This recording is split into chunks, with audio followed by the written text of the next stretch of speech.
ஒரு நேயர் கேட்டிருக்காரு சார், அம்மன் கையில இருக்கக்கூடிய அந்த திரிசூலம் இருக்கு இல்லையா, இந்த திரிசூலத்தினுடைய மகிமை என்ன? அதை வந்து வீட்டுல வச்சு வழிபடலாமா?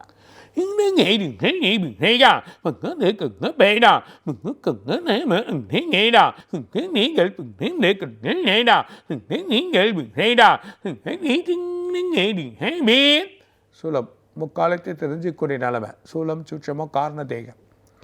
சூலம் சூட்சமத்தில் இருக்கக்கூடியது, அதாவது சூலமாக இருக்கக்கூடிய உடல் இருக்கக்கூடிய இடதுபுறத்தில் சூட்சமாக இருக்கக்கூடிய ஆத்மாவை பார்க்க முடியும்.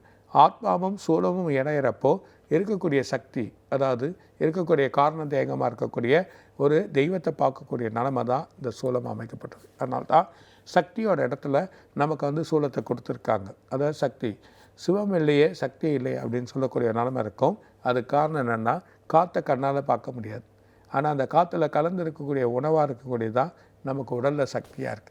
24 மணி நேரமும் நம்ம சுவாசத்தை வழி பண்ணக்கூடிய நிலமை, அந்த சுவாசத்தில் இருக்கக்கூடிய எனர்ஜி, அதில் வரக்கூடிய வழி தான் அந்த சக்தியாக இருக்குது.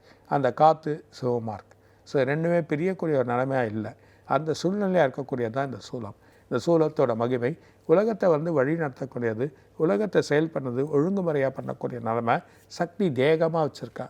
அந்த தேகத்திலே கலந்து இருக்கக்கூடிய நிலையாக இருக்கக்கூடியது தான் அந்த சூலமாக இருக்குது. அந்த சூலத்தை வழிபடுறதோ வீட்டில் வச்சு வணங்குறதோ ரொம்ப நல்லது.